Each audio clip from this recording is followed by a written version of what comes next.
melaksanakan acara.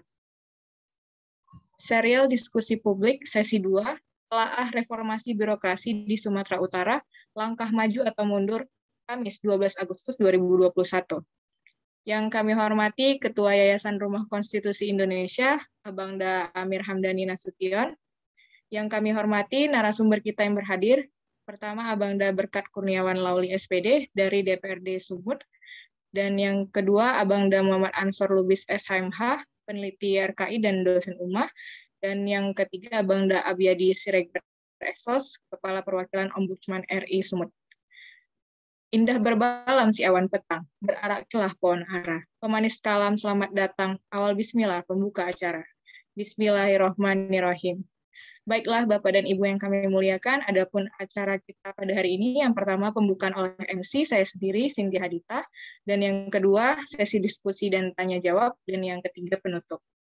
Untuk itu, tanpa memperpanjang kalam, langsung saja kita mendengarkan pemaparan yang pertama, pemaparan materi oleh narasumber kita, yaitu Abangda Berkat Kurniawan Lauli SPD dari DPRD Sumut. Kepada Abangda, waktu dan tempat kami persilakan dengan segala hormat.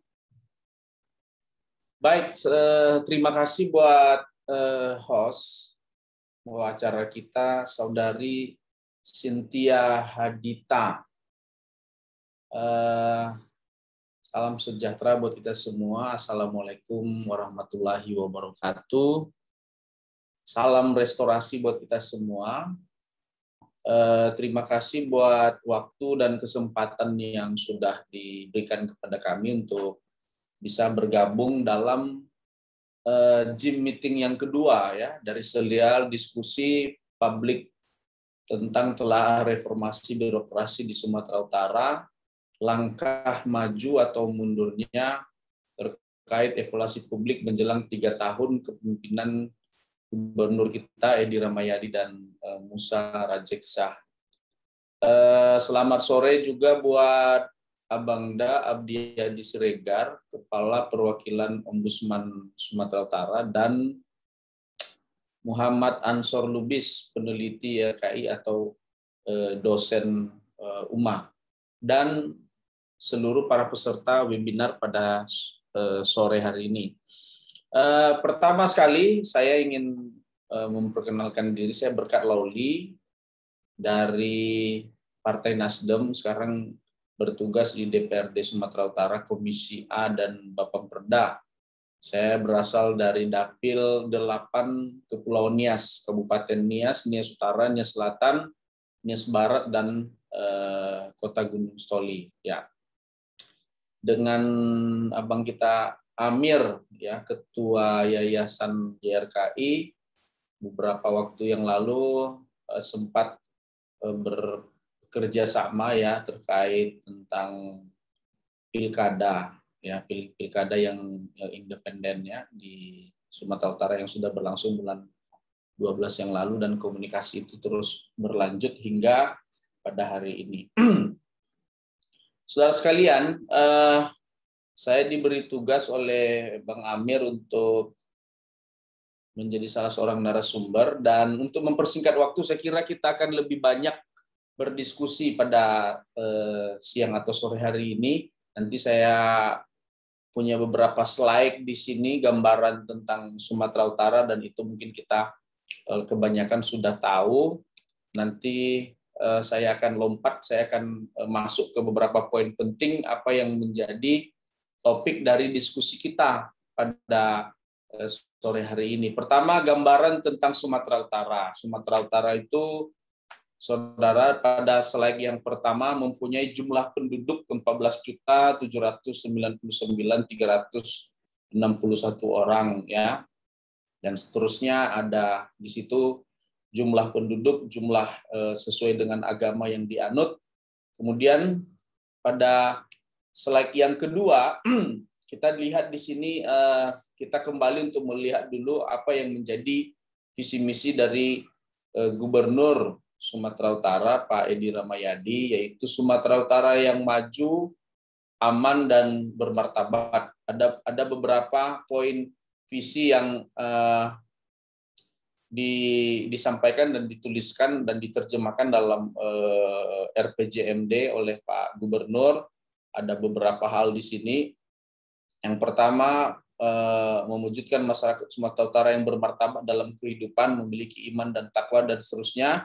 Pada slide yang ketiga, misi kedua, mewujudkan Sumatera Utara yang bermartabat dalam politik, yang adanya pemerintahan yang bersih, dicintai, tata kelola pemerintah yang baik, dan seterusnya. Misi ketiga, mewujudkan Sumatera Utara yang bermartabat dalam pendidikan, karena masyarakat yang terpelajar, berkarakter, cerdas, kolaboratif, berdaya, dan seterusnya.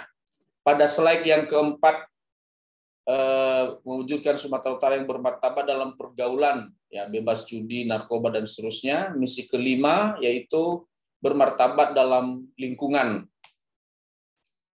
Lalu di situ ada juga pada slide yang kelima tentang birokrasi pemerintah, ya, harus dikelola berdasarkan prinsip-prinsip tata pemerintah yang baik dan profesional. Birokrasi harus sepenuhnya mengabdi pada kepentingan rakyat dan bekerja untuk memberikan pelayanan prima, transparan, dan seterusnya. Lalu dalam pelaksanaan reformasi birokrasi pemerintah, Pak Gubernur mempunyai visi dan misi harus mampu mendorong perbaikan dan peningkatan kinerja birokrasi. Saya tidak ulas itu, saya hanya sekedar menggambarkan kepada kita tentang apa yang menjadi visi misi beliau ketika itu. Sekarang bagaimana hubungan antara legislatif, kami sebagai anggota Dewan di Sumatera Utara, dengan aparatur sipil negara atau yang disingkat dengan ASN, itu pada slide yang ke-6. Dalam sistem presidensial di Indonesia, maka interaksi antara lembaga legislatif, eksekutif atau ASN merupakan interaksi dua arah, yaitu hubungan musyawarah, hal yang menentukan suatu kebijakan yang memungkinkan kedua belah pihak bisa saling mengantisipasi reaksi mulai dari tahap awal. Kedua lembaga ini menentukan dalam hal political will, kebijakan, sehingga peluang kedua lembaga ini untuk melakukan reformasi birokrasi sangat besar.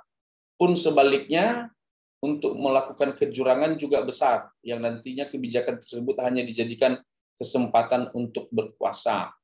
Seterusnya pada slide yang ke-7, ya, kita mulai masuk pada poin-poin penting, yaitu tugas dan fungsi kami sebagai lembaga legislatif atau DPRD Sumut. Ada 3, ini umum ya, gambaran umum yang menjadi fungsi kami di lembaga pengawasan. 1, pengawasan dari sisi anggaran, legislasi, dan pembuatan peraturan, ya, pembuatan peraturan.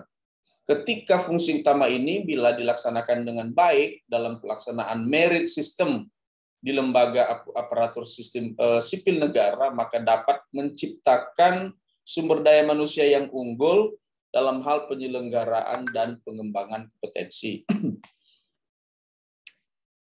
Lalu kita masuk kepada data ASN di pemerintah Provinsi Sumatera Utara. Ini pada slide yang ke-9, ya. Inilah gambaran umum tentang golongan, berapa orang golongan 1, golongan 2, golongan 3, golongan 4, dan latar belakang pendidikan, ya, dari ASN kita yang ada di Sumatera Utara. Ini sudah ada di sini, nanti Bapak Ibu sekalian bagi yang membutuhkannya boleh mengambil kepada admin kita. Kondisi dari slide yang ke-10, Bapak Ibu sekalian, Provinsi Sumatera Utara dari hasil penilaian sistem merit ASN, ini sistem merit ini dari pusat, ini kebijakan dari pemerintah pusat. Khusus kita di Sumatera Utara, kita berada di kategori 2 dengan nilai 192. Ya, artinya dalam hal ini kita masih perlu banyak pembenahan, ya, pembenahan di struktur ASN kita sendiri yang ada di Sumatera Utara. Nanti kita bisa melihat ke bawah kenapa kita masih berada di kategori 2 dan dengan nilai 192. Beberapa catatan kritis 3 tahun, ya, ini kita masuk pada poin dari perbincangan kita pada sore hari ini. Dari penilaian kami sebagai legislatif, sebagai anggota DPRD, secara khusus saya berada di Komisi A yang bermitra secara langsung dengan pemerintah. Ya, ada beberapa catatan penting dan kritis terkait 3 tahunnya sudah mau berjalan pemerintahan Edi Rahmayadi dan Musa. Pertama, ya, angka kemiskinan semakin meningkat. Ya, Badan Pusat Statistik mencatat jumlah penduduk miskin di Sumatera Utara meningkat sebesar 73.000 jiwa pada September 2020. Ya, ini pada September ini angka yang kita dapatkan ya dari Badan Statistik Nasional. Pada tahun 2020 ada 73.000 jiwa yang masyarakat kita berada pada garis kemiskinan. Dibanding dengan Maret 2020, jumlah penduduk miskin di Sumatera Utara menjadi 1,36 juta jiwa pada September 2020 dari 1,28 juta jiwa pada Maret 2020. Bila dipresentasikan, angka kemiskinan di Sumut menjadi 9,14% pada September 2020, artinya naik 0,39 poin dibanding dengan Maret 2020 sebesar 8,75%. Ya, mungkin pemerintah bisa beralasan ini karena COVID ya. Sejak COVID dari awal tahun 2020 angka kemiskinan bisa aja naik. Alasannya ya alasan klasik ini COVID dan seterusnya. Tapi ini angka real yang bisa kita lihat hingga hari ini. Artinya pada 1 tahun kemudian ya di 2021 angka ini bisa melejit lebih tinggi lagi begitu. Bisa lebih tinggi lagi dan mengkhawatirkan kita semua yang bisa menimbulkan situasi yang tidak kondusif di Sumatera Utara. Dan kami di DPRD secara khusus belum melihat upaya-upaya yang signifikan dari pemerintah Sumatera Utara untuk menekan angka ini, ya. Nah, ini yang menjadi persoalan kita hingga hari ini, di mana sisa masa jabatan beliau juga sebagai Gubernur Sumatera Utara tinggal kurang lebih 2 tahun lagi. Dan memang beberapa waktu kemarin Gubernur menyampaikan kepada kita di DPRD untuk mengadakan revisi RPJMD. Ya, beliau meminta untuk merevisi RPJMD dengan asumsi bahwa kondisi sekarang COVID dan seterusnya sehingga tidak memungkinkan beliau untuk menuntaskan visi misinya di 2023. Jadi beliau meminta ke kita, ke DPRD, untuk merevisi dan mengajukan beberapa evaluasi terkait itu. Dan sekarang kita sedang membahas apakah karena situasional yang terjadi hari ini beliau tidak bisa menuntaskan visi misinya 5 tahun ke depan, atau memang karena tim beliau, tim gubernur yang sudah dia bentuk saat ini melalui menteri-menterinya, yaitu OPD-OPD-nya ini yang kurang maksimal bekerja untuk rakyat atau menerjemahkan, atau memang persoalan ini ada pada komunikasi beliau juga sebagai gubernur kepada timnya, kepada OPD yang berada di bawah kepemimpinan beliau. Seterusnya pada slide yang ke-12, kedua, angka pengangguran meningkat. Ya, saya katakan tadi memang selalu saja COVID ini dijadikan sebagai alasan ya, dijadikan sebagai kambing hitam. Oh, kenapa angka kemiskinan bisa naik, kenapa angka pengangguran meningkat, selalu COVID dijadikan sebagai sasaran, walaupun memang situasi sekarang kita berada pada situasi darurat. Ya. Tapi itu sesungguhnya tidak menjadi sebuah alasan juga bagi kita untuk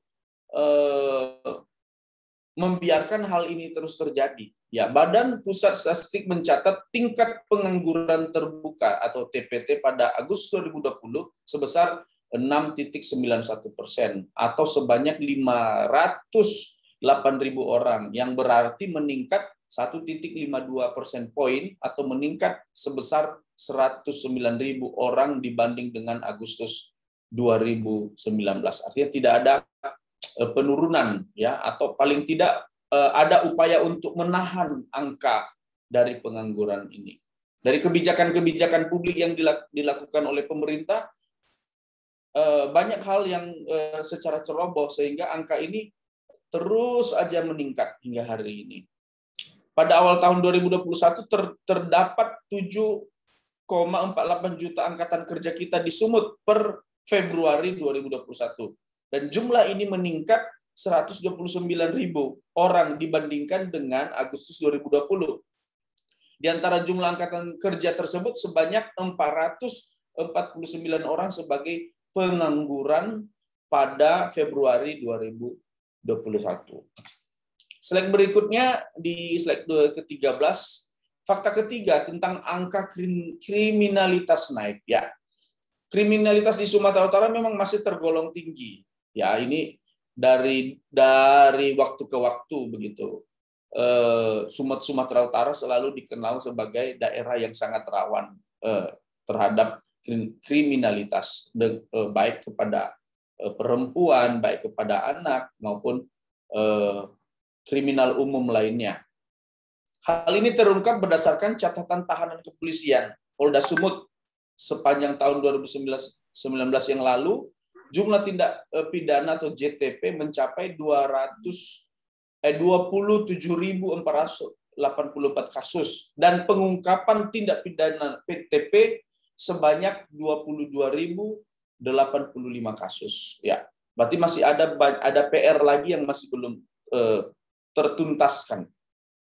Dan selama tahun 2020 jumlah tindak pidana yang dilaporkan mengalami peningkatan mencapai 29.243 kasus, dan di mana pada tahun 2019 berjumlah 27.484 kasus. Kasus kejahatan yang dilaporkan di Sumatera Utara selama tahun 2020 mengalami peningkatan sebesar 6,4% dengan jumlah kasus 1.759 kasus. Artinya apa? Kalau kita melihat kenapa angka kriminalitas ini naik, ya ini berkaitan dengan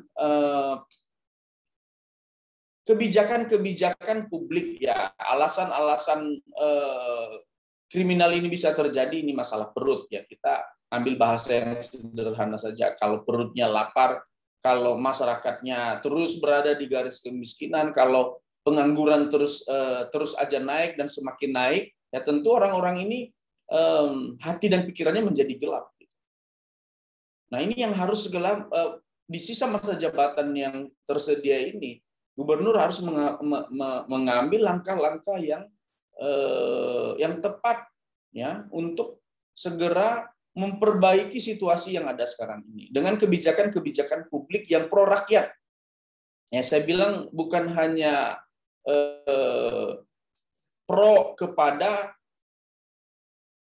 pengusaha. Saya di kantor sering mengatakan begini, banyak kebijakan yang dikeluarkan oleh pemerintah bukan berpihak kepada rakyat, tetapi kebijakan itu justru berpihak kepada oknum-oknum yang punya kepentingan di dalam.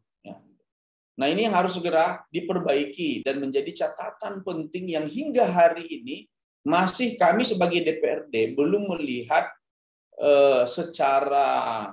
secara bahwa gubernur punya kapasitas, punya kemampuan untuk menyukseskan visi misinya menjadikan Sumut yang bermartabat. Kalau banyak warga kita yang masih miskin, apakah bisa dikatakan Sumut bermartabat? Kalau ada para UMKM yang berteriak mereka masih belum menerima bantuan relaksasi dari pemerintah, itu fakta begitu.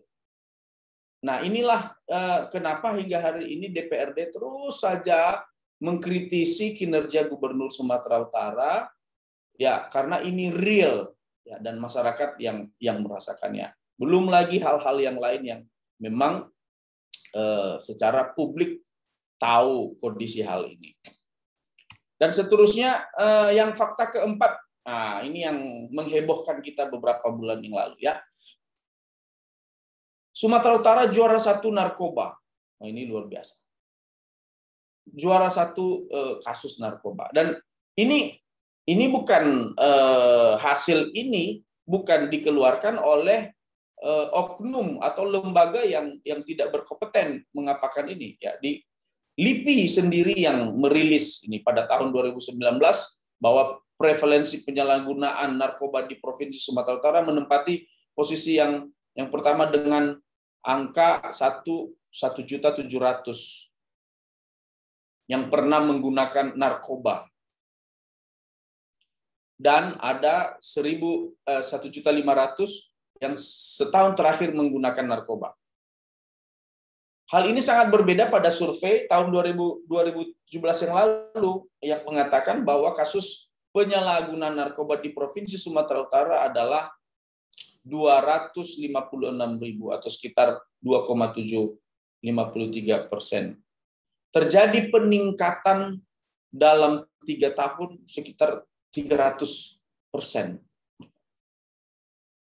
Nah, hingga hari ini juga kami di lembaga dengan kegiatan sosper, sosialisasi perda, rata-rata kita mensosialisasikan perda 01 tentang pencegahan tindakan dan penyalahgunaan narkoba. Ini terus saja kita melakukan. Nah, kenapa narkoba ini sangat tinggi di Sumatera Utara? Tentu ini berkaitan tadi tentang kebijakan-kebijakan umum yang hari ini pemerintah Provinsi Sumatera Utara belum secara signifikan menyentuh kepada kesejahteraan masyarakat. Ya. Dari 1,7 yang pernah menggunakan narkoba, saudara sekalian, itu disebutkan di sana bahwasanya lebih dari 50%-nya itu adalah orang-orang muda, anak-anak muda kita. Bahkan ada yang masih usia remaja, bahkan di tingkat SD dan SMP. Dan itu bukan rahasia umum lagi. Kasus-kasus itu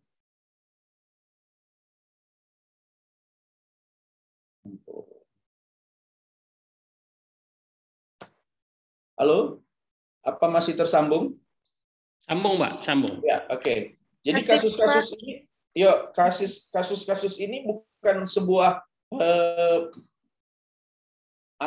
kalau kita katakan bukan sengaja dibuat untuk menjelekkan provinsi kita, bukan. Ya, tentu ini menjadi sebuah bahan evaluasi kepada seluruh stakeholder termasuk Polda, BNN, dan pemerintah Provinsi Sumatera Utara. Sangat disayangkan sekali ketika saya baru masuk di Komisi A, saya melihat anggaran yang ada di dinas terkait, ya. Sangat minim sekali anggaran yang diberikan kepada OPD terkait untuk melakukan sosialisasi pencegahan terkait narkoba ini.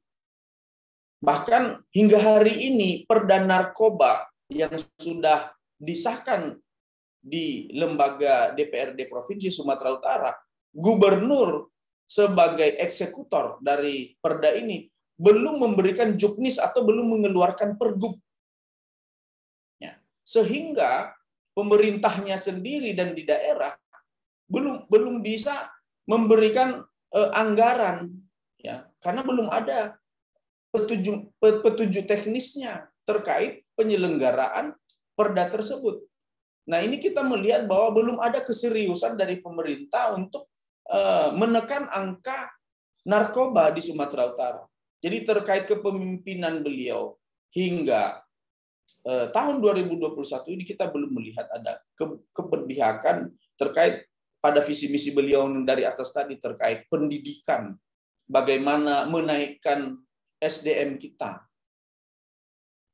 bagaimana menaikkan penurunan angka kemiskinan secara signifikan yang dilakukan oleh pemerintah. Jadi skornya masih belum sesuai dengan harapan kita. Pada poin yang ke-15 atau slide 15, ya, fakta yang kelima, rapor merah terkait penanganan COVID-19.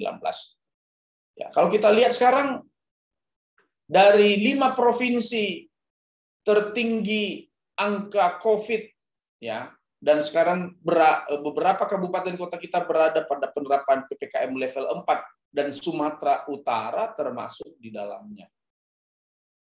Ya. Dalam penanganan COVID-19. Tadi barusan sebelum kita mulai Zoom ini, beberapa wartawan datang ke ruangan saya meminta masukan nasihat.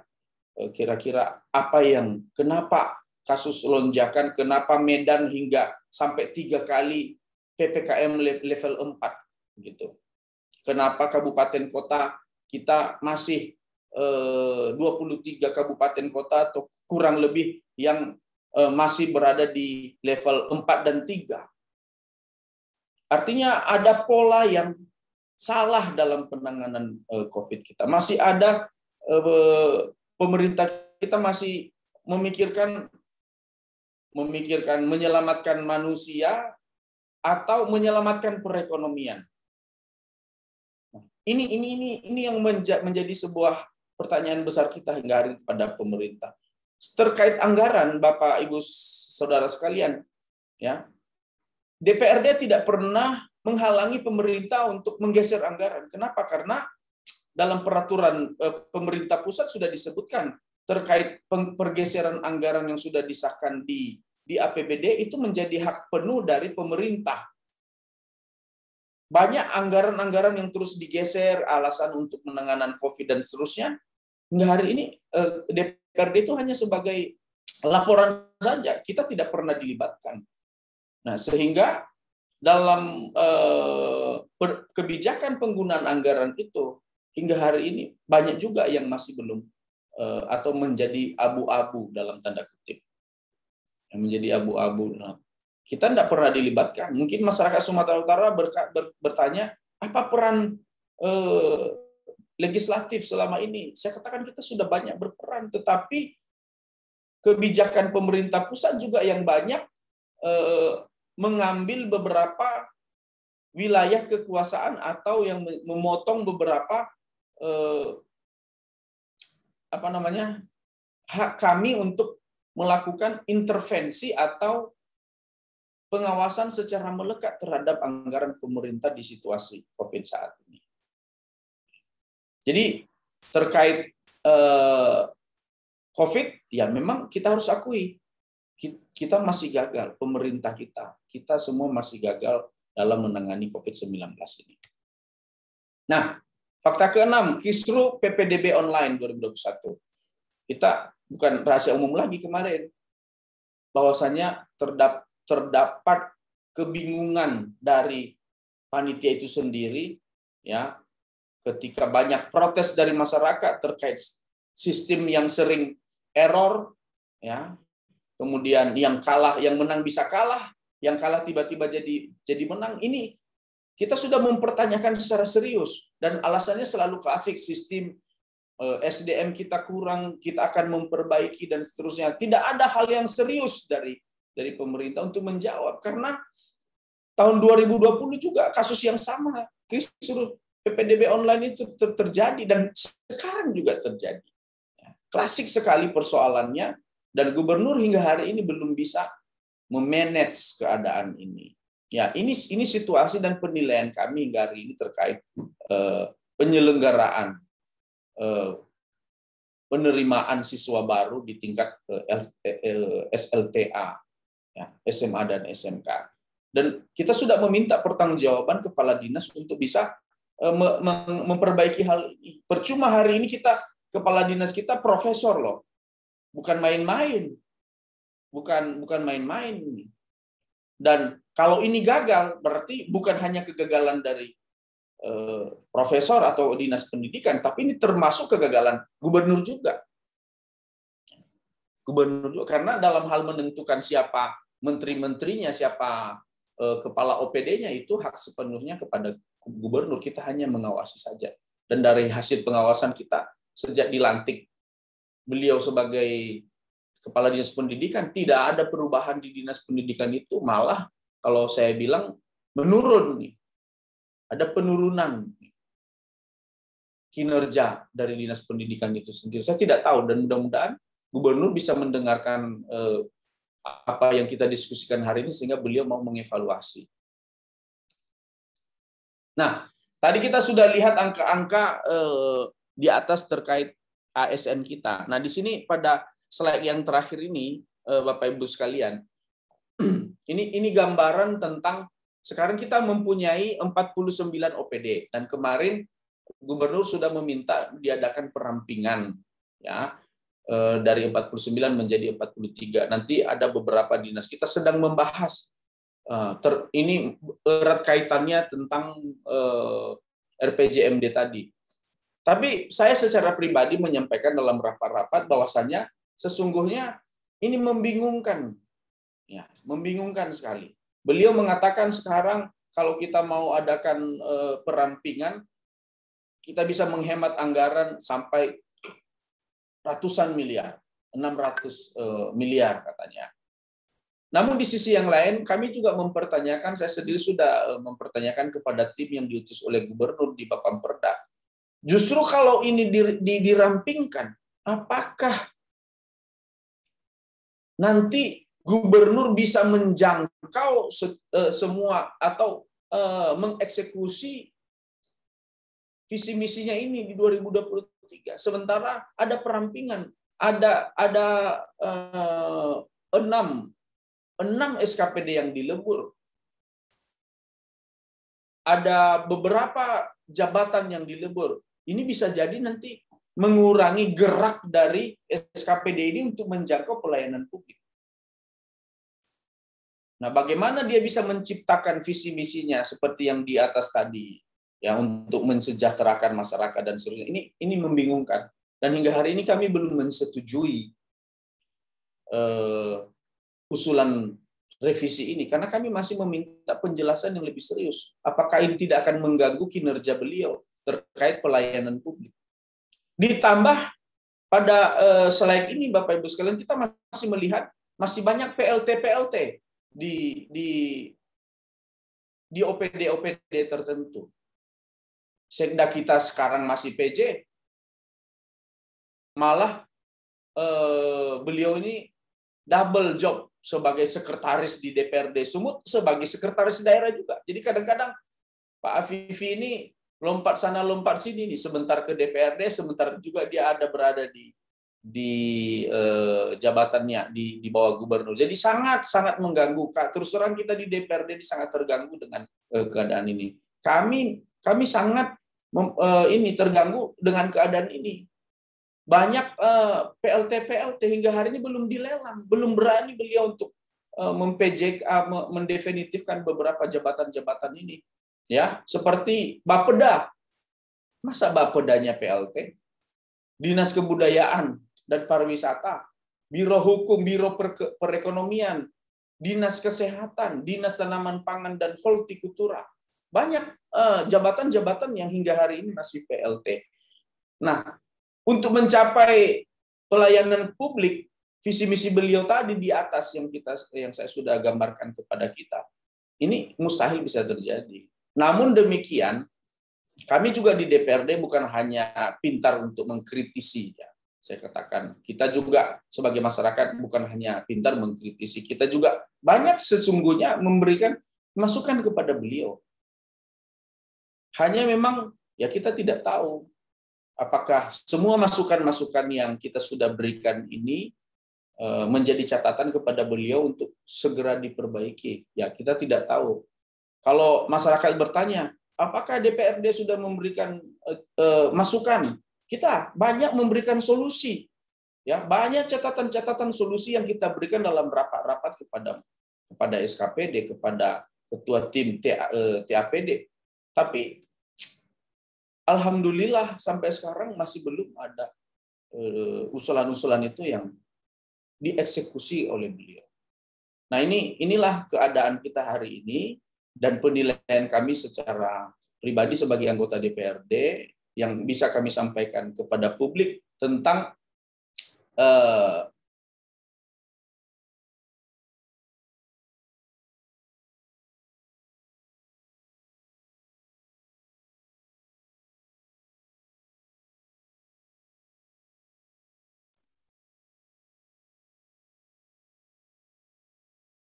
Izin Pak Berkat, sempat terputus Pak.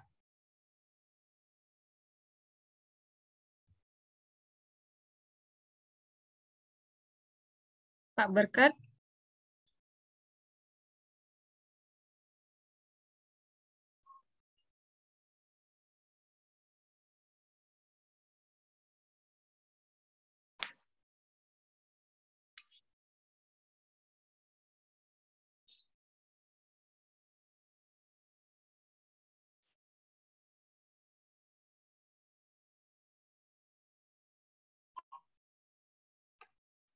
Mohon izin sebentar, sepertinya Pak Berkat keluar dari Zoom dan kita tunggu sebentar.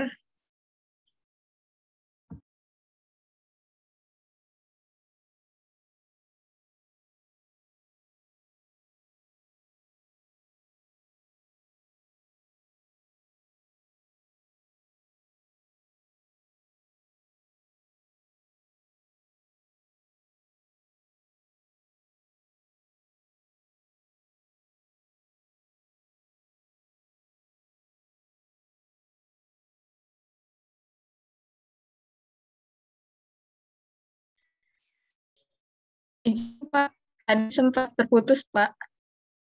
Oke, ya. Jadi itulah sedikit gambaran yang kami sampaikan dan kondisi yang penilaian kami hingga hari ini terkait penyelenggaraan pemerintah atau birokrasi yang ada di Sumatera Utara. Jadi saya cukupkan sampai di sini. Mohon maaf kalau ada hal yang tidak berkenan yang saya sampaikan, dan kami bisa mengikuti, mudah-mudahan kami bisa mengikuti sampai selesai. Nanti kalau ada pertanyaan-pertanyaan bisa disampaikan langsung kepada kami. Terima kasih buat Kak Cynthia Hadita dan Bang Amir atas ininya, dan kita semua yang hadir pada sore hari ini. Selamat sore. Baik, selamat sore. Mbak kata sebuah pantun, buah jeruk dari Majalengka, Medan banyak ditumbuhi buah naga. Pemaparan materi Abangda Berkat sungguh luar biasa, sosok yang selalu dicintai masyarakat Sumatera Utara. Terima kasih Abangda Berkat atas pemaparannya yang sangat luar biasa dan sangat menyenangkan bagi kita semua. Tadi ada begitu banyak catatan-catatan yang diberikan dan tentunya menambah wawasan dan pengetahuan bagi kita semua. Baiklah Bapak dan Ibu serta rekan-rekan sekalian, acara selanjutnya pemaparan materi oleh Abangda Muhammad Ansar Lubis, SMH, peneliti RKI dan dosen UMA. Kepada Abangda waktu dan tempat kami persilahkan dengan segala hormat.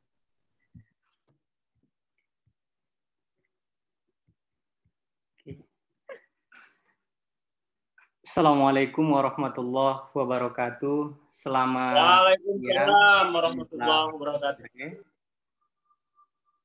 Terima kasih kepada host adik kami Cynthia Hadita. Terima kasih juga kami ucapkan kepada Abangda Amir Hamdani Nasution, dan juga terima kasih Pak Berkat Kurniawan Lawli. Kemarin kami berdiskusi sama kawan-kawan yang dari pasca S2 Ilmu Hukum. Karena di sini ada webinar, berkat Pak Lawli itu kirim salam ya dari kawan-kawan dari NIAS. Jadi kawan-kawan dari pasca sarjana menyampaikan salam kepada Berkat. Terima kasih Pak atas salamnya. Salam balik. Siap, terima kasih Pak Berkat. Tadi sudah banyak memang disampaikan oleh Pak Berkat Kurniawan Lawli.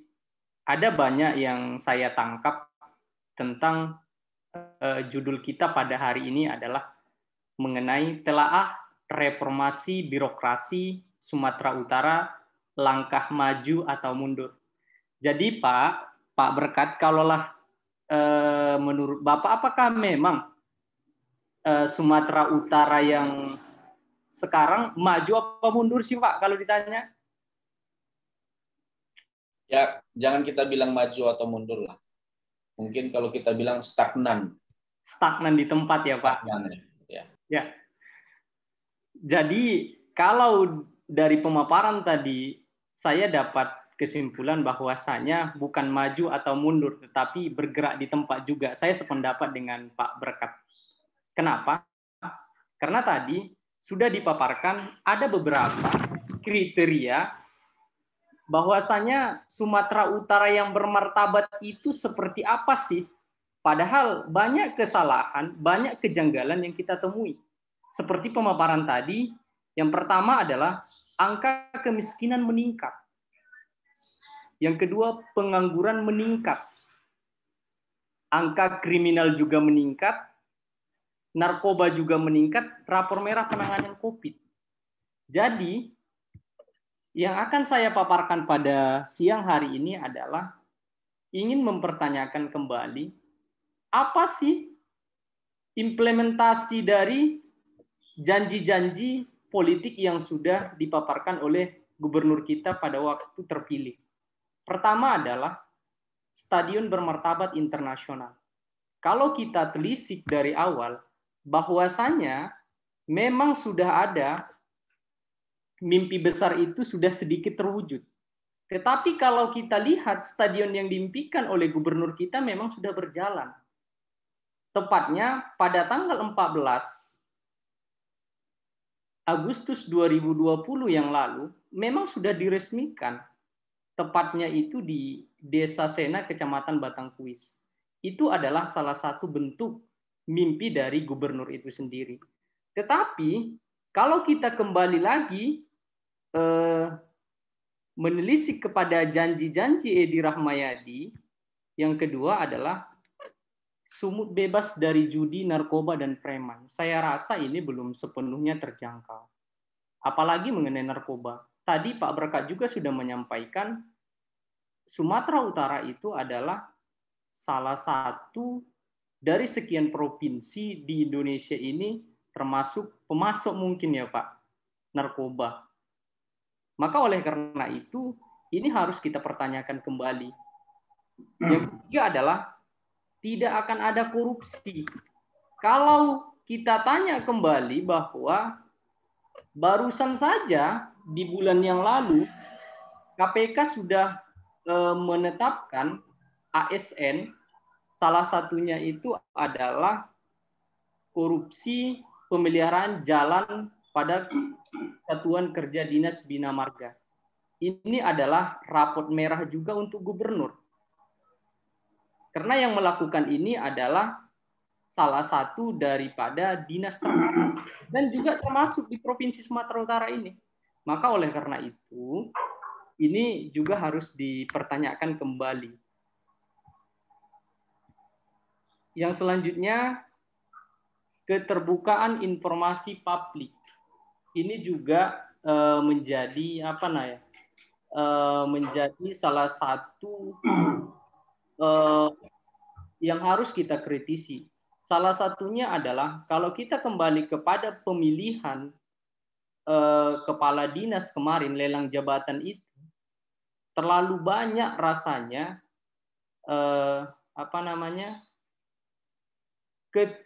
lamanya proses rekrutmen itu dan keterbukaan itu sehingga menyebabkan banyak pejabat-pejabat di Dinas Sumatera Utara itu yang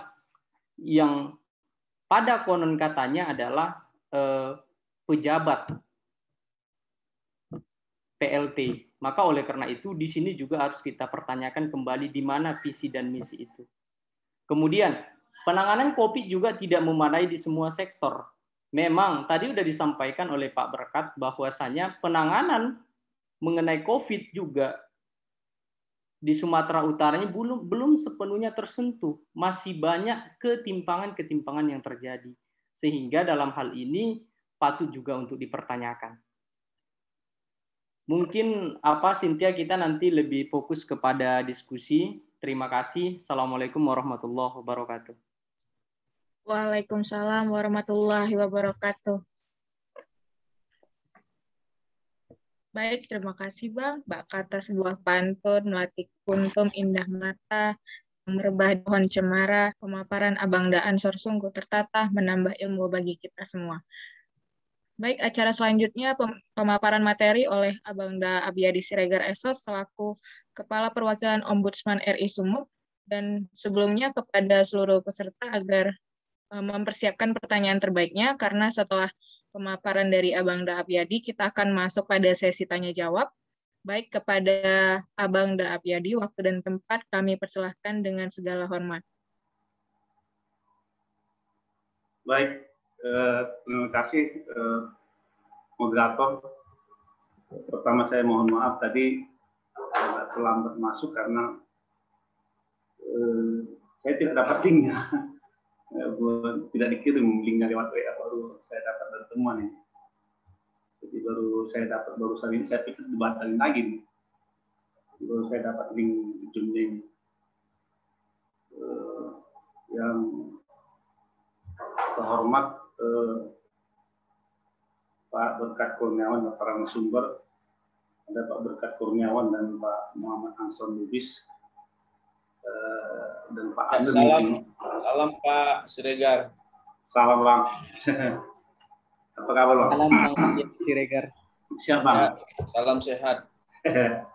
Saya izin secara materi ya. Jadi memang kemarin saya diajak ngobrol sama Pak Amir untuk diskusi tentang reformasi birokrasi di Sulu ya. Jadi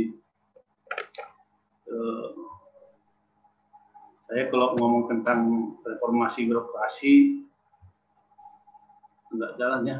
Apa nih? Oke. Enggak. Bisa ya. Ya.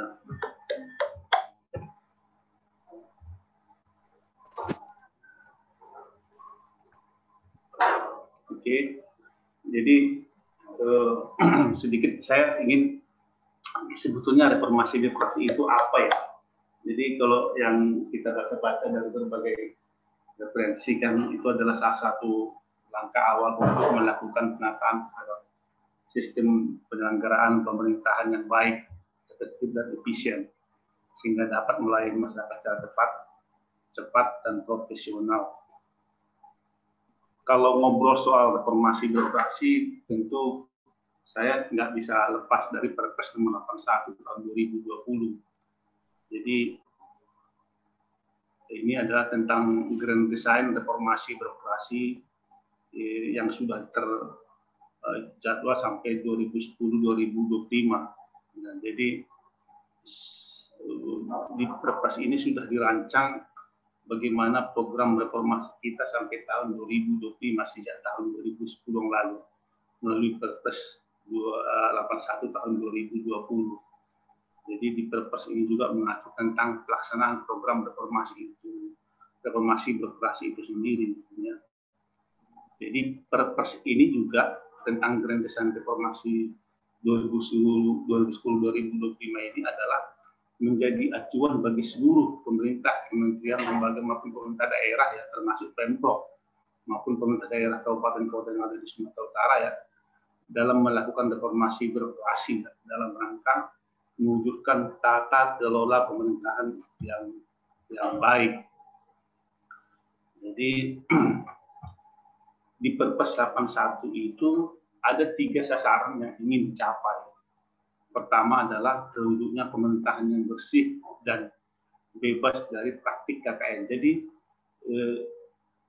dalam proses reformasi birokrasi itu, ketika tercapai reformasi birokrasi kita, maka berarti penyelenggaraan pemerintahan itu sudah berjalan tanpa ada praktik korupsi dan nepotisme, kira-kira gitu. Jadi ini sasaran yang ingin dicapai dalam reformasi birokrasi. Jadi ketika reformasi birokrasi itu sudah kita capai, itu berarti proses sebuah penyelenggaraan pemerintahan itu sudah berjalan bersih, tanpa pungli, tanpa kolusi, tanpa nepotisme, tanpa korupsi, kira-kira gitu. Itu sasaran pertama. Sasaran kedua adalah meningkatnya kualitas pelayanan publik. Nah ini, jadi ini menjadi ranahnya ombudsman sebetulnya. Jadi ketika reformasi birokrasi itu sudah bisa tercapai, berarti kualitas pelayanan publik sudah baik, sudah mudah orang berurusan, tidak ada lagi komplain masyarakat, gitu ya. Itu tidak ada lagi layanan yang membuat masyarakat susah. Itu kira-kira gambarannya.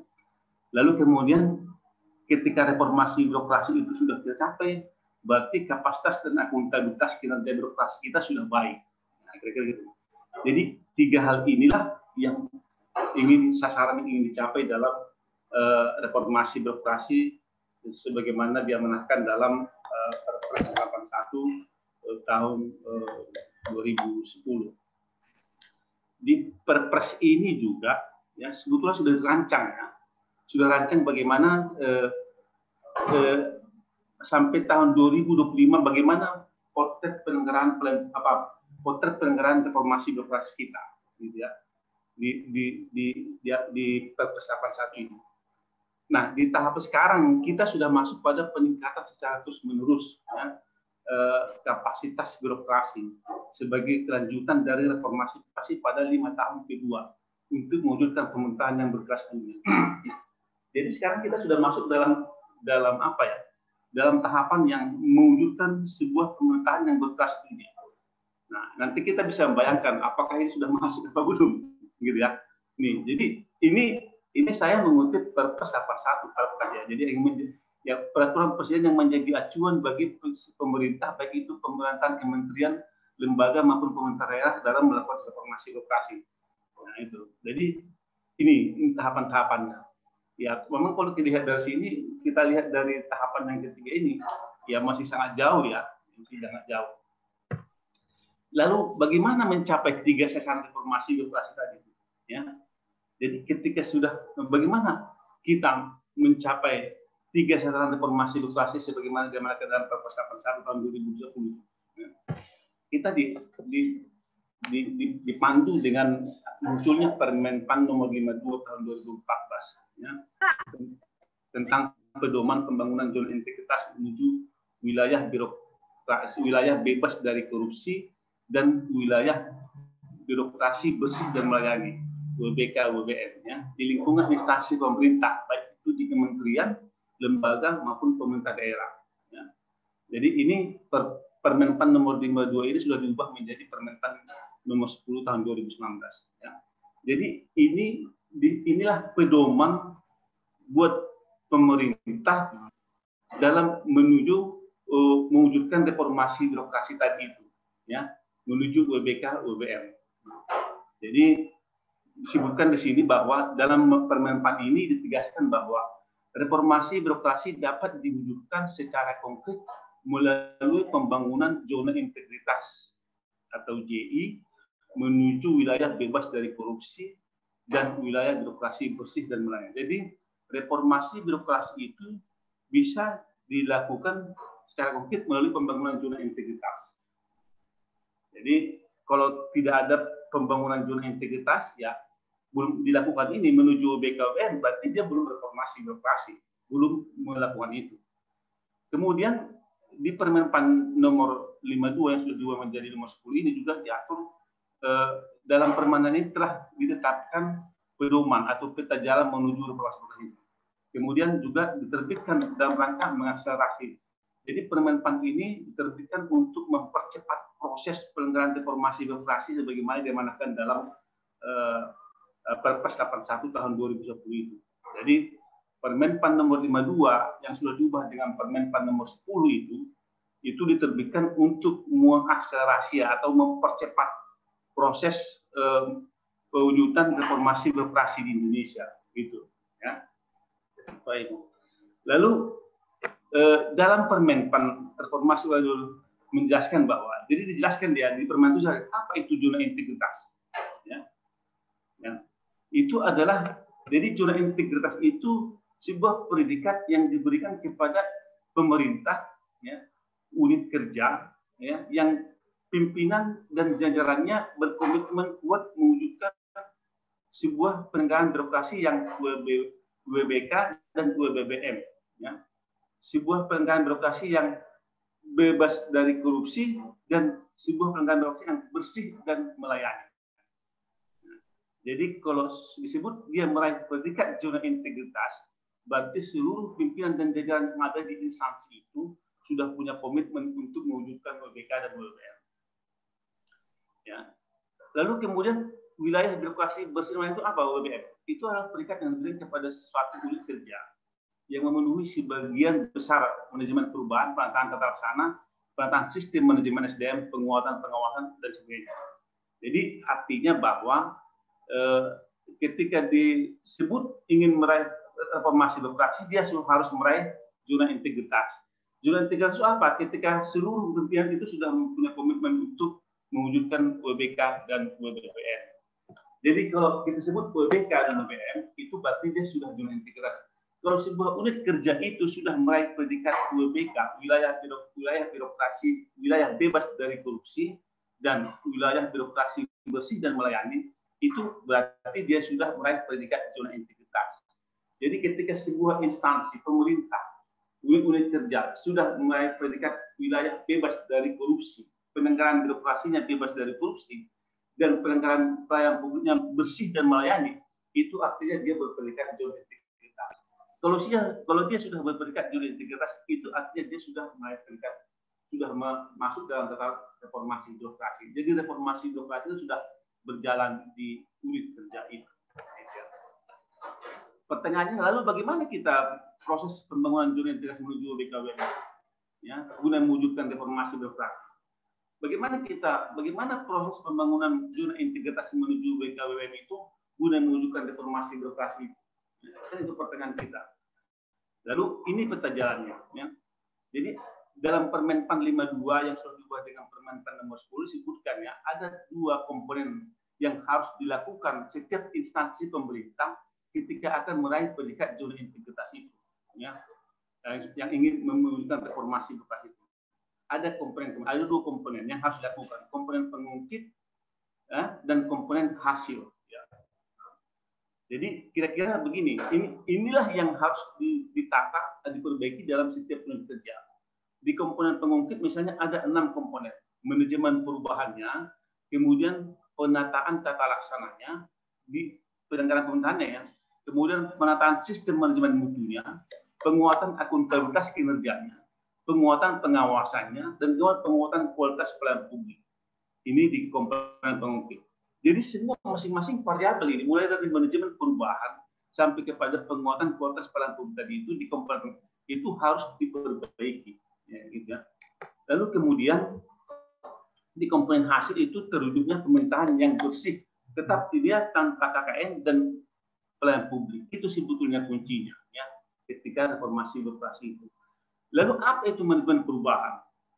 Jadi ketika kita ingin melihat misalnya apakah reformasi birokrasi sudah dilakukan di sini misalnya, tentu kita ingin melihat ya bagaimana dilakukan penyelenggaraan pemerintahannya di situ. Apakah misalnya sudah meningkat komitmen seluruh jajaran pimpinan dan pegawainya dalam membangun zona integritas itu menuju BKWM.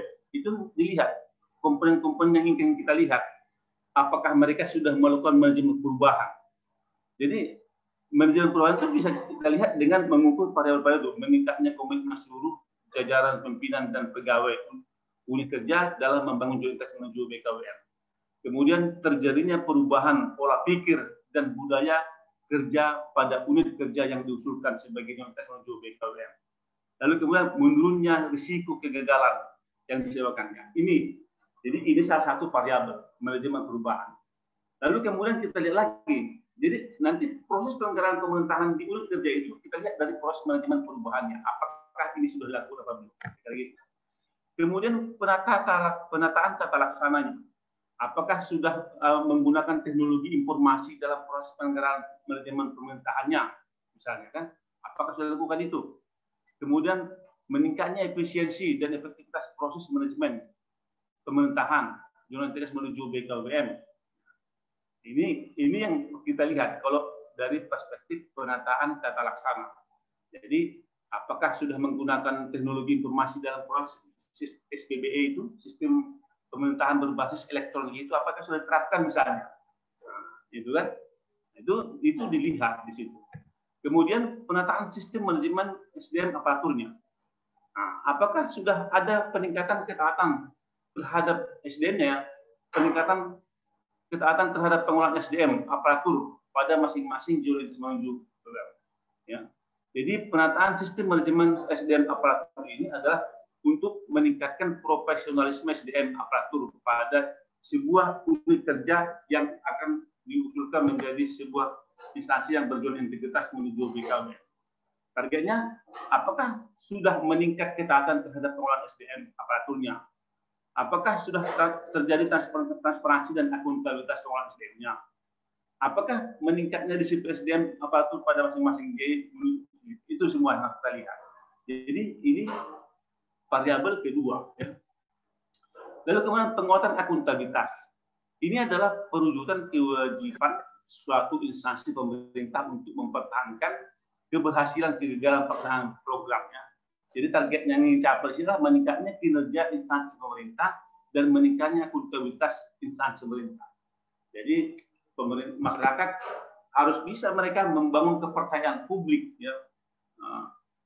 Jangan sekarang kan masyarakat aja sudah nggak percaya dengan misalnya penegakan pemerintahan, ya, karena dengan berbagai macam faktor misalnya. Ya. Itu yang apa? Jadi targetnya meningkatnya akuntabilitas instansi pemerintah. Ada kepercayaan publik kepada proses penegakan pemerintahan di unit kerja itu. Kemudian penguatan pengawasan. Ya. Targetnya di sini adalah meningkatnya kepatuhan terhadap pengelolaan keuangan negara oleh masing-masing instansi pemerintah. Meningkatnya efektivitas pengelolaan keuangan negara pada masing-masing instansi pemerintah. Meningkatnya status opini BPK terhadap pengelolaan. Jadi ini variabel-variabel yang dilihat target-target yang dicapai dalam penguatan pengawasan ini. Ya. Lalu kemudian peningkatan kualitas pelayanan publik. Ya. Jadi ketika proses birokrasi dilakukan, itu bagaimana? Apakah itu sudah terjadi peningkatan kualitas pelayanan publik?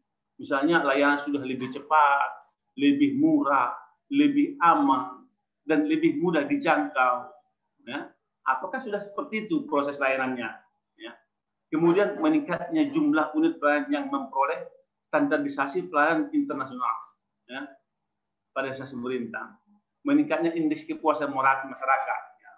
Mencapai indeks kepuasan masyarakat itu gampang, ya. Jadi sampel apa namanya yang kita minta pendapatnya itu adalah pengguna layanan. Ya. Ini nggak mudah, ya. Nah, misalnya bisa saja nanti unit kerja itu misalnya mengatakan di sini nggak ada pungli, tapi kalau kita tanya masyarakat nanti kan dia akan ngomong berbeda. Jadi ini yang peningkatan kualitas pembelian, apakah misalnya sudah baik, ya. Ini. Kemudian di komponen hasil, ya, terwujudnya pemerintahan yang bersih dan berdasarkan KKN. Kemudian tadi satu lagi adalah penyelenggaraan pemerintahan yang bersih dan melayani, peningkatan kualitas pelayanan publik yang terukur menilai persepsi kualitas. Jadi ada survei yang dilakukan. Ini komponen-komponen yang bila kita ingin melihat mengukur sebuah penyelenggaraan reformasi birokrasi di sebuah pemerintahan. Jadi ini komponen atau variabel yang bisa kita lihat untuk mengukurnya. Ya. 6. Ada 2 komponen pengungkit dan komponen hasil. Di komponen pengungkit tadi ada 6 variabel, di komponen hasil ada 2 variabel. Lalu pertanyaannya kemudian yang menjadi objek kita lah reformasi birokrasi. Lalu bagaimana reformasi birokrasi? Saya kira kita tinggal menyesuaikan dengan yang tadi itu. Ya. Ya. Saya melihatnya begini, ya. Kalau nggak boleh juga kita menyebut misalnya buruk semua, enggak, ya. Ada banyak yang sudah lakukan, ya. Kalau saya melihat ada banyak yang sudah lakukan Pemprov, ya. Meski banyak juga yang belum terlaksana, ya. Saya memberi contoh misalnya, ya, yang sudah dilakukan, ya, misalnya, ya, tahun 2018 Ombudsman ketika tahun 2018 sudah meraih predikat kepatuhan tinggi zona hijau, ya, terhadap pemenuhan standar pelayanan publik. Jadi gini, Ombudsman setiap tahun itu membuat sebuah survei atau penilaian kepatuhan pemerintah daerah terhadap standar pelayanan publik sesuai Undang-Undang 25 tahun 9. Gitu, ya. Jadi yang dinilai apa? Ada 21 variabel pelayanan publik sesuai pasal 21 Undang-Undang 25 tahun 9. Bahwa disebutkan di situ bahwa pasal 15 disebutkan penyelenggara pelayanan publik wajib menyusun, menetapkan, dan mempublikasi standar pelayanan publik. Ya. Jadi setiap unit-unit kerja di OPD itu kita lihat apakah mereka sudah menyusun, menetapkan, dan mempublikasi standar pelayanan publik sebagaimana diwajibkan menurut Undang-Undang pasal 15 Undang-Undang nomor 25 tahun 9 tentang pelayanan publik. Itu yang kita lihat. Jadi cara melihat pelayanan publik di sebuah daerah itu, pemerintah daerah, baik itu Pemprov ataupun kabupaten kota, itu lihatnya bisa dilihat dengan 2 cara. Kepatuhan mereka apakah sudah menyusun dan mempublikasi dalam artian bukan di media, tapi secara terpampang, secara tangible di unit-unit layanan, di ruang-ruang layanan, atau bisa juga berbasis elektronik, gitu, ya. Itu kewajiban mereka menurut Undang-Undang 25 tahun 9. Jadi kalau kita misalnya menilai Pemprov, bagaimana kita menilai Pemprov? Yang kita lihat adalah OPD-nya, karena di OPD-nya pelayan publiknya, bukan di kantor gubernurnya misalnya kan. Jadi kita di kantor OPD-nya, berapa OPD di Sumut misalnya, di Pemprov. Nah, itu yang kita lihat. Nah, yang kita lihat cara menilainya, apakah mereka sudah bisa dua cara melihat apakah pemerintah daerah itu sudah melakukan pelayanan publik atau tidak. Yang pertama, melihat apakah sudah patuh mereka memampangkan atributisasi publik. Yang kedua, mengaplikasikannya, melaksanakan. Jadi bukan hanya sekedar memampangkan, tapi juga melaksanakan standar pelayanan publik tadi itu. Nah, hasil survei Ombudsman tahun 2018, ya, itu Pemprov itu sudah meraih predikat zona hijau atau tinggi, zona kepatuhan tinggi ya. Jadi kita survei waktu itu, saya lupa berapa OPD di Pemprov Sumut, itu mereka sudah memampangkan atributisasi standar pelayanan publik itu tahun 2018 ya. Saya nggak tahu berubah sekarang, kan bisa berubah. Itu keterpampangan, belum dari aplikatifnya, benarkah dilaksanakan. Misalnya contoh, standar pelayanan publik itu terdiri dari 14 variabel. Misalnya ya, jenis-jenis layanannya apa. Kalau kita pergi ke OPD harus terlihat di situ jenis layanan yang diurus di situ apa. Kemudian syarat-syaratnya apa. Itu standar pelayanan publik. Kemudian juga standar biayanya berapa, berbayar enggak layanannya. Kemudian berapa lama mengurus urusan itu misalnya. Ya. Kemudian bagaimana alurnya, repot enggak, berputar-putar enggak, ya kan? Jangan-jangan kita di pagar kita sudah disambut oleh calo misalnya gitu. Jadi itu standar sampai kepada sarana-prasarana, ada ruang tunggunya, ada loket, ada toilet, itu yang kita lihat. Itu yang kita nilai, variabel-variabel standar pelayanan ini yang kita lihat dalam setiap OPD. Nah, itu yang kita lihat di Pemprov pada tahun 2018. Ketika itu mereka sudah memampangkan, sehingga sudah terpampang semua atribut standar pelayanan itu di unit-unit layanan, di OPD. Ya, ada sekitar, kalau nggak salah saya sekitar 10 OPD yang kita survei pada waktu itu ya. Nah, tapi bukan berarti itu sudah clear ya. Mestinya harus ada lagi survei indeks kepuasan masyarakat. Melihat apakah yang terpampang di situ sudah dilakukan atau tidak. Misalnya kalau dibuat mengurus kartu keluarga, mengurus izin tambang misalnya, dibuat di situ gratis enggak bisa. Jangan-jangan ada punglinya, kira-kira gitu nih. Jadi itu. Tapi setidaknya dari keterpampangan atributisasi standar pelayanan publik itu Pemprov itu tahun 2012 patuh. Itu yang pertama ya.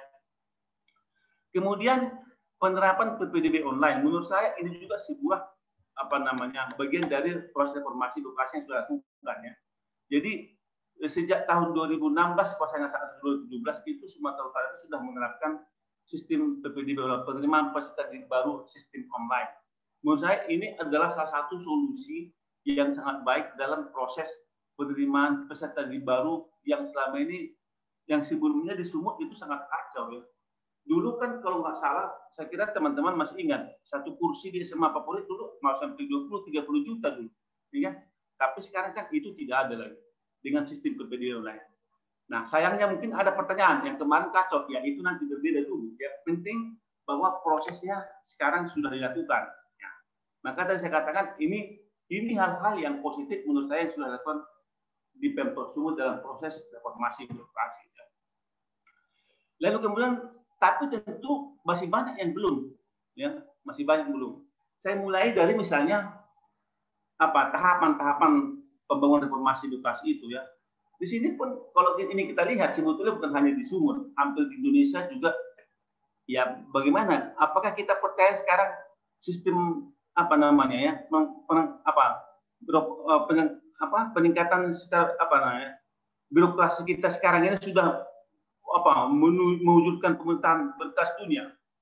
Saya kira kita tertawa mendengarnya kalau melihat karena masih kacau. Ya termasuk di Sumut kita ya masih jauh lah ya. Ya, kalau melihat dari tahapan yang dirancang dalam Perpres 81 ini, jadi masih jauh. Kemudian dari pencanangan jurnal literasi. Saya kira di sini juga belum. Ombudsman menurut Permenpan nomor 52 tahun 2014 dan selanjutnya Permenpan nomor 10 adalah dalam pembangunan zona integritas menuju BK itu Ombudsman salah satu tim penilai, ya, tim penilai nasional. Jadi ada 3 tim penilai dalam pembangunan zona integritas ini. Ada Kemenpan sebagai PIC program pembangunan zona integritas, kemudian ada KPK dari perspektif korupsinya, dan ada Ombudsman dari pelayanan publiknya. Kan? Nah, mestinya setiap proses pembangunan zona integritas, ya Ombudsman sebagai tim penilai mestinya harus mendapat pemberitahuan, karena salah satu syaratnya adalah Ombudsman bisa menjadi saksi dalam proses pencanangan pembangunan zona integritas. Nah, sampai sekarang Pemprov Sumut itu belum pernah mengundang Ombudsman Sumatera Utara dalam pencanangan pembangunan zona integritas. Itu artinya kalau saya mengacu kepada itu, jangan-jangan Pemprov Sumut belum ada usaha untuk pembangunan zona integritas menuju BKWBN. Kalau zona integritas belum tercapai, berarti reformasi birokrasinya nggak mungkin tercapai. Ya, karena dia belum membangun zona integritas, kan sudah ada tahapan menurut persiapan tahap. Gitu ya. Yang berikutnya adalah kosongnya banyak jabatan strategis dalam waktu yang cukup lama. Ini pernah ya, saya Ombudsman pernah ngomong soal ini ya, kekosongan banyak untuk beberapa posisi jabatan.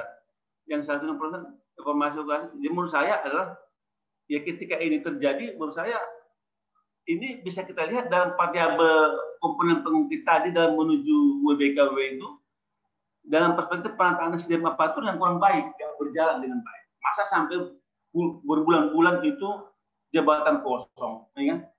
Ya, walaupun sebetulnya kita tahu jawabannya waktu itu kan ada rekomendasi ke ASN Komisi Aparatur Sipil Negara yang tidak dilakukan oleh Pemprov Sumut. Sehingga ketika Pemprov Sumut mengajukan lelang jabatan tidak diberikan oleh KSN, padahal KSN itu kan harus mengetahui, merekomendasikan untuk proses setiap lelang jabatan. Itu.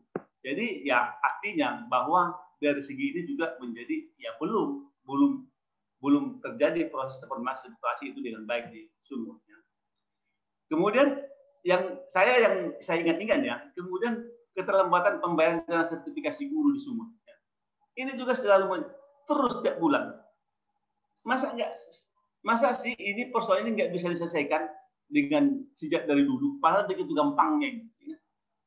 Ya, saya setiap bulan ditelepon oleh guru. Sertifikasinya belum cair, ini SMA ya, karena Pemprov kan tinggal SMA.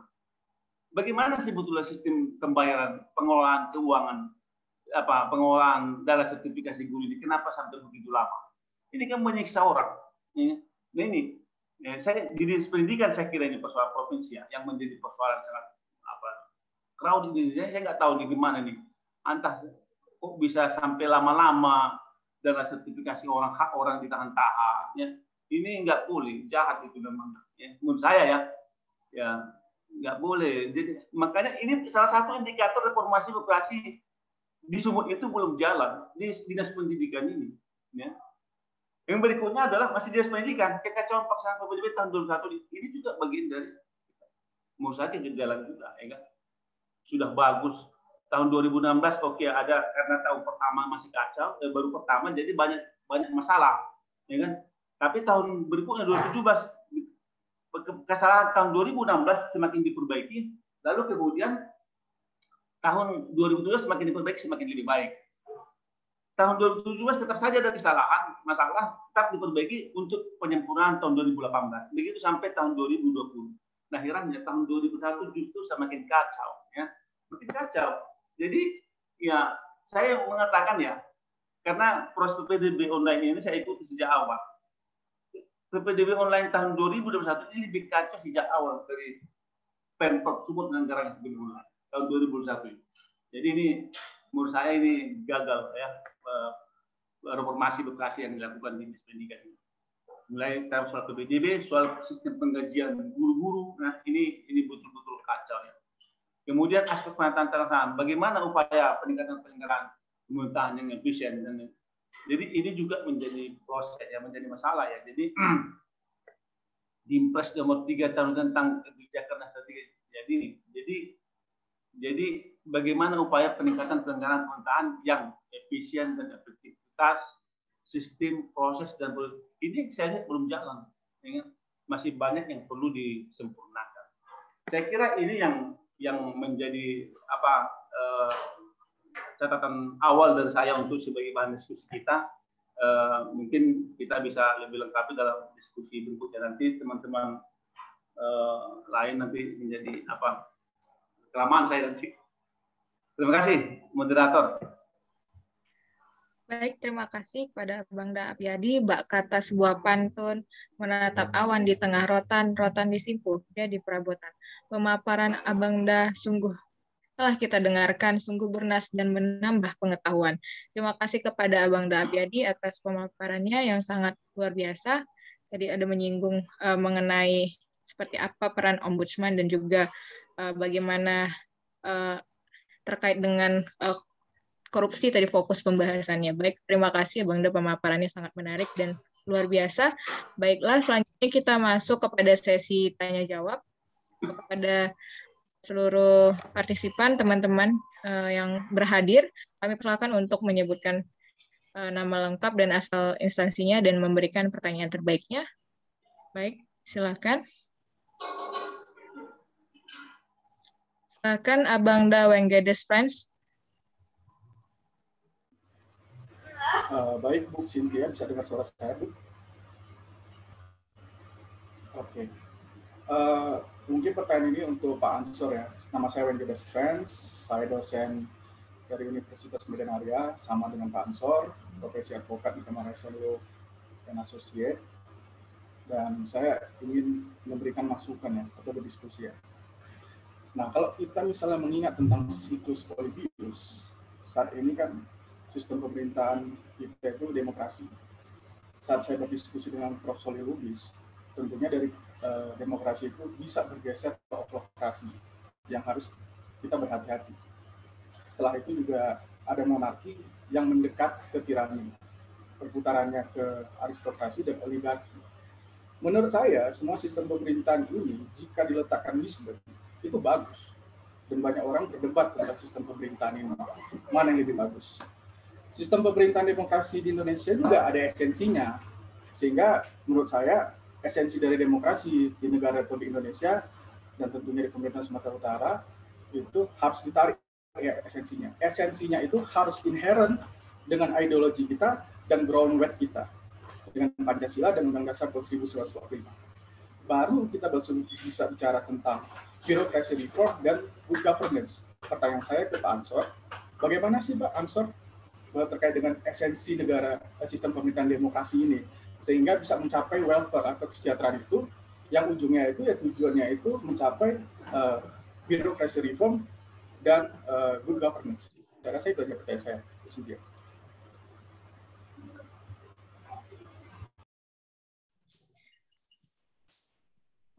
Baik.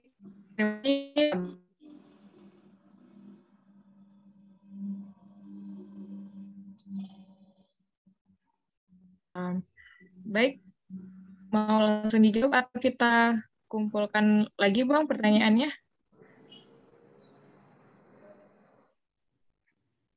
Bagaimana? Atau kita buka lagi pertanyaan dari teman-teman, apabila ada pertanyaan kami persilahkan.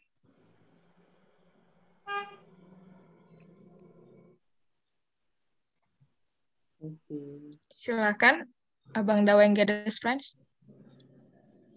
Terima kasih Bu Cynthia. Mungkin satu lagi pertanyaan untuk Pak Berkat ya. Sebenarnya itu Pak Berkat sudah mengkritisi bahwa terkait dengan dunia pendidikan juga itu harus ada reform lah. Bahwa bukan berarti mereka memiliki gelar tinggi itu adalah orang-orang berkompeten. Justru saya lihat di ASN itu S2 banyak ya. Nah, apa yang terjadi gitu? Jadi itu menurut saya apa sebenarnya terjadi dengan mereka memiliki gelar tinggi tetapi ternyata welfare itu jauh dari apa yang dicita-citakan kesejahteraan masyarakat. Saya rasa itu aja Bu Cynthia. Terima kasih banyak.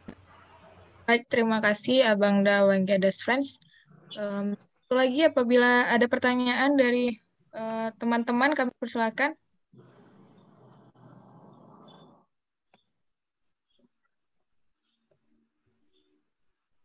Baik, sembari menunggu teman-teman jika ada pertanyaan, terlebih dahulu 2 pertanyaan yang telah ada, kami mintakan kepada Abang Da Ansor terlebih dahulu untuk menjawab pertanyaan dari Abang Da Wenggedes. Waktu dan tempat kami persilakan.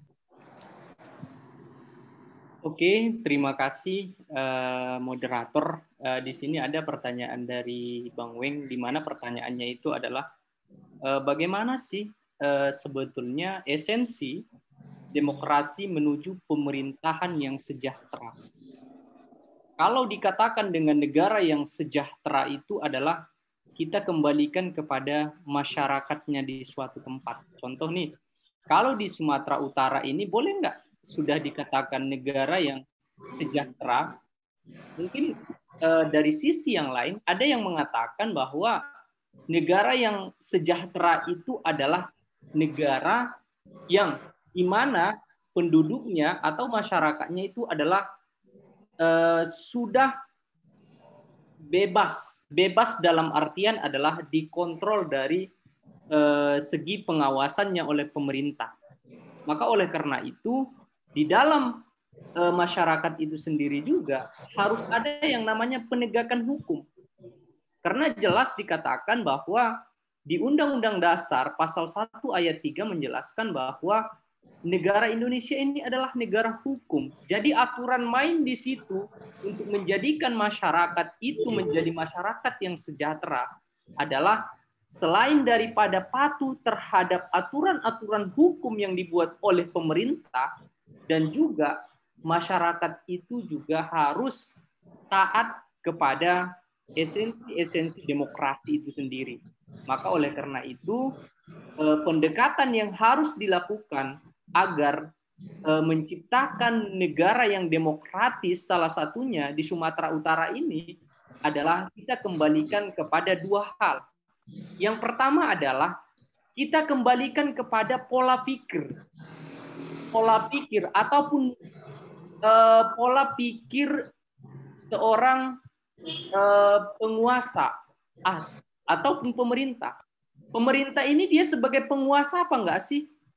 Kalaulah seandainya memang dia sebagai penguasa, maka akan tercipta pelayanan publik kepada masyarakat. Jadi pemerintah itu juga harus memposisikan dirinya sebagai apa? Yang setara dengan masyarakat walaupun dia punya jabatan. Makanya kekuasaan itu rentan dengan jabatan, sehingga esensi demokrasi di dalam masyarakat itu harus dijaga penuh oleh orang yang berkuasa. Dalam hal ini adalah pemerintah. Dan yang kedua itu adalah pemerintah atau pemimpin itu adalah harus komitmen terhadap janji-janji yang sudah diumbarkan kepada masyarakat. Karena kebebasan berpendapat salah satunya di negara kita ini adalah memang boleh dikatakan di pasal 28H. Tetapi kebebasan di sini adalah tidak serta-merta dengan membatasi, adanya juga batasan. Maka oleh karena itu esensi daripada demokrasi adalah menciptakan kebebasan, melakukan panglima hukum itu dijadikan sebagai dasar dalam membuat sebuah aturan. Mungkin MC ini yang mungkin saya sampaikan, mungkin ada tambahan dari yang lain. Silakan. Baik, terima kasih Abang Da Ansor atas jawaban dari pertanyaan Abang Da Weng. Kita lanjut ke pertanyaan yang kedua yang ditujukan kepada Pak Berkat Lauli. Mungkin nanti dapat ditambahkan oleh Abang Da Apriyadi. Kepada Abang Da Berkat, tadi ada pertanyaan terkait dengan PPDB di Sumatera Utara dari Abang Da Wenggedes, kemudian juga terkait dengan SDM dari aparatur sipil negara. Bagaimana tanggapan dari Abang Da Berkat? Mohon jawabannya, Bang. Kami persilakan. Ya, sorry tadi saya sempat meninggalkan karena saya turun ke ruangan rapat. Jadi saya lagi rapat juga ini. Saya keluar sebentar untuk. Jadi saya mohon maaf, latarnya berubah di belakang. Ya, 2 hal ya, Bang ya. Tadi soal PDB online. Jadi ini cerita yang saya dapatkan waktu kita memanggil profesor ke DPRD. Jadi ada pergeseran tim IT yang menjadi orang SDM yang dipakai untuk membuat aplikasi PPDB online. Yang 2020 timnya itu dibongkar lalu dikasih tim yang baru. Ya, terjadilah penerimaan itu, ternyata jebol itu, dan akhirnya situasi jadi kisruh. Sempat katanya di hacker aplikasi kita itu bertanggung jawab. Itu pengakuan dari pendidikan. Nah, terkait tentang SDM yang disampaikan tadi, sesungguhnya tidak kurang SDM kita. Yang S2 komputer ini, S2 IT itu banyak. Cuma persoalannya manajer yang mengelola ini, manajer. Kita sering di sini, kita juga sedang rapat di sini ya, membicarakan revisi RPJM di gubernur. Kita mengatakan kepada timnya, ini belum ada sebuah urgen bahwa revisi itu perlu dilakukan. Karena mereka tidak menyajikan data secara makro maupun mikro kepada kita tentang signifikasi kalau revisi itu terjadi. Jadi kalau saya lihat memang Pak Gubernur ya perlu dengan teliti memberdayakan SDM yang ada. Benar, ada yang sudah S2, ada yang sudah doktor, bahkan yang sudah profesor, tapi itu tidak menentukan bahwa dia mampu. Ya. Mohon maaf, bukan berarti kalau karena ini soal manajemen, OPD itu harus dikelola oleh seorang manajemen. Apapun latar belakangnya sesungguhnya, kalau dia mampu berkomunikasi dengan baik. Jadi kalau seseorang punya latar belakang pendidikan strata 1, 2, 3 begitu, tapi cara berkomunikasinya dengan baik dengan timnya itu tidak benar, cara dia melakukan pendekatan tidak tepat, ini akan mengganggu juga kinerja. Dan saya lihat memang persoalan-persoalan yang terjadi di birokrasi kita hari ini dimulai dari atas itu. Sistem komunikasi yang kurang. Ya ini bukan, ya sorry kalau saya katakan ini bukan militer, bro. Ya, yang semuanya siap. Ya, ini yang harus dimengerti oleh pemerintah kita, oleh gubernur kita. Dia bukan sebagai panglima dalam jabatan militer di sini. Memang dia panglima komando secara teritorial provinsi, tapi dalam jabatan sipil, bukan sebagai jabatan militer begitu. Nah, jadi ini yang menjadi persoalan kita. Nah, solusi yang pernah kita tawarkan terkait PPDB online, ya kalau kita inginkan ada pembenahan yang secara serius, ya. Jangan gonta-ganti aja ini pengelolanya, dan kalau boleh yang benar-benar menguasai persoalan. Ketua tim panitianya itu yang tahu IT lah, kalau boleh. Sehingga tidak sembarang dia terima laporan dari anggotanya, Pak begini, dia percaya diterima anggota begini. Sementara dia sendiri tidak menguasai IT itu sendiri. Nah ini yang kita harapkan kepada pemerintah, kepada gubernur ke depan agar lebih banyak memperbaiki ini. Dan solusi-solusi ini terus terang kita terus sampaikan kepada beliau. Kita tidak berhenti untuk tidak hanya mengkritik, tapi juga memberikan solusi kepada beliau. Nah, terkait banyaknya SDM kita hari ini benar. Bukan kita kekurangan SDM, tapi ini masalah kepercayaan juga. Pak Gubernur kita ini saya lihat susah mempercayai orang. Ya. Sehingga banyaknya jabatan yang dirangkap-rangkap oleh seseorang. Kalau tahun kemarin ada yang sampai satu orang pejabat bisa mengkomandoi 3-4 OPD begitu. Saya melihatnya beliau ini mempunyai krisis kepercayaan kepada bawahan. Nah, ini yang harus dirubah oleh Pak Gubernur ke depan. Kalau cara berkomunikasi ini yang harus dirubah ke depan, sehingga semua perpanjangan tangan di bawahnya ini bisa bekerja secara maksimal. Itu menurut saya, Cynthia. Baik, terima kasih Abang Daberkat, jawaban yang sangat luar biasa, Bang. Untuk itu kami mohon kepada Abang Daapiadi untuk memberikan tanggapan. Dari saya tadi nggak ada pertanyaannya, saya.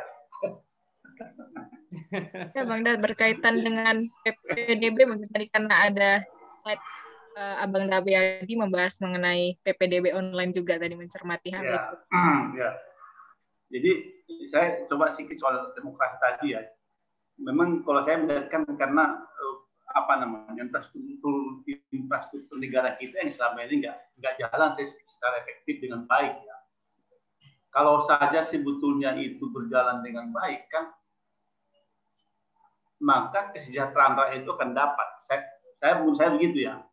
Contoh misalnya, ketika misalnya tugas-tugas korupsi itu dulu bisa dikendalikan oleh aparat hukum, kepolisian dan sebagainya dengan baik, ya kan nggak harus ada KPK sebetulnya kan.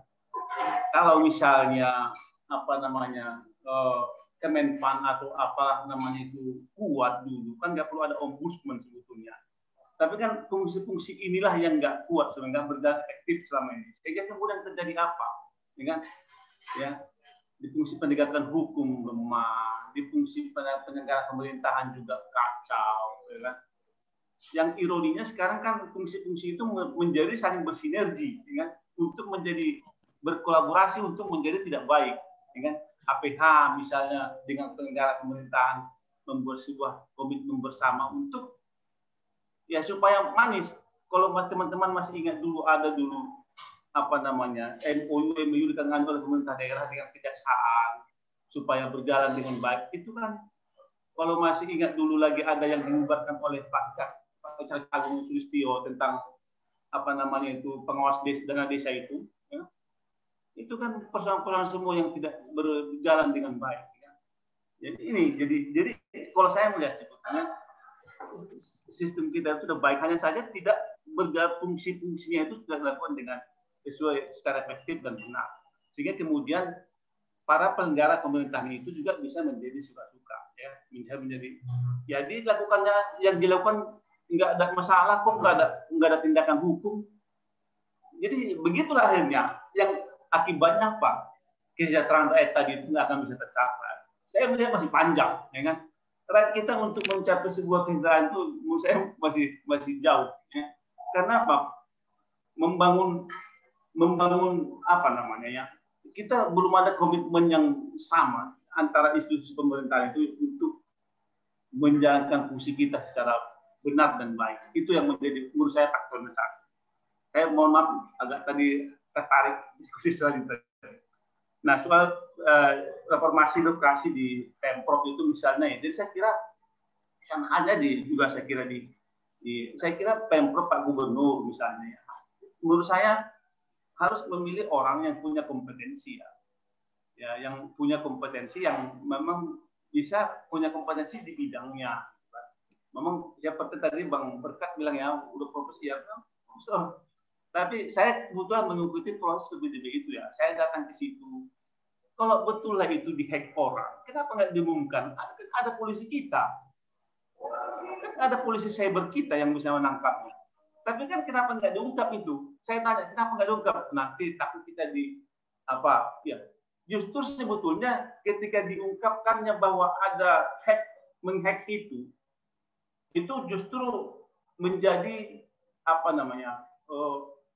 menjadi alasan buat Dinas Pendidikan dari mata publik bahwa dia tidak salah, ya kan? Ada orang luar, tapi bukan itu persoalannya kan? Ini kan soal ketidakmampuan SDM. Jadi Dinas Pendidikan pun ketika memilih tenaga ahlinya untuk itu bukan ditentukan oleh on the right man on the right place, siapa yang punya kemampuan, tapi siapa orang-orang itu kan itu yang masalah. Nah, itu soal penempatan SDM. Jadi itu tadi faktor pengungkit ya, variabel pengungkit dalam menuju reformasi birokrasi tadi. Jadi penata laksanaan SDM. Jadi bukan dicari orang yang betul-betul mampu, Jadi basicnya bukan dasarnya karena kemampuan, tapi karena kedekatanku dengan orang. Itulah yang menjadi masalahnya di dinas pendidikan kemarin itu. Dicarilah orang yang karena dekat, itulah dipilih, padahal kemampuannya nggak memiliki kemampuan yang baik tentang itu. Yang terjadi apa? Stuck, habis. Akhirnya dikembalikan, itu saya dapat informasi, itu tenaga ahlinya itu angkat bendera, lempar bendera putih, ya. Sehingga dipanggil lagi yang tenaga ahli yang lama, dia bantu. Saya kebetulan komunikasi dengan mereka, dengan tenaga ahli itu. Jadi saya pikir ini soal sistem penataan SDM yang tadi itu, yang menjadi variabel dalam membangun reformasi birokrasi itu yang belum kita, menurut saya belum beres. Jadi kegagalan PPDB online kita yang kemarin itu salah satu faktornya. Jadi soal faktor penataan SDM yang berdasarkan kemampuan orangnya, tapi karena berdasarkan pada kedekatan mungkin. Ya. Saya kira itu dari saya. Baik, terima kasih Abang Yadi. Pendapat telah diberikan dari Abang Daweng Gadis Friends. Kata sebantun, walau hitam arang kelapa, jika dibakar api membara. Berbagai rangkaian acara kita telah terlaksana, sayangnya kita telah tiba di penghujung acara. Demikian rangkaian acara kita pada hari ini. Kami ucapkan terima kasih atas seluruh kehadiran seluruh narasumber, Abang Berkat yang sudah menyempatkan waktu di sela-sela kesibukan aktivitas pada hari ini. Kemudian juga kepada Abang Apyadi dan juga Abang Ansor serta seluruh partisipan yang berhadir. Kita tutup dengan billahi taufik wal hidayah. Assalamualaikum warahmatullahi wabarakatuh. Waalaikumsalam warahmatullahi wabarakatuh. Waalaikumsalam. Terima kasih banyak Pak Ansor, terima kasih banyak. Ya, makasih banyak. Selamat. Pak Berkat Lauli, terima kasih banyak. Pak Nasution, terima kasih banyak. Ya, sama-sama Pak. Terima kasih Pak Berkat Lauli. Ya. Jadi Siregar, Bang Abi. Siap. Ya. Bang Berkat ya. Ya, selamat. Terima kasih banyak.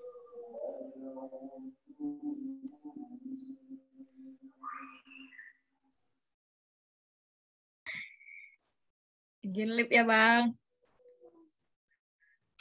Oke, Bang.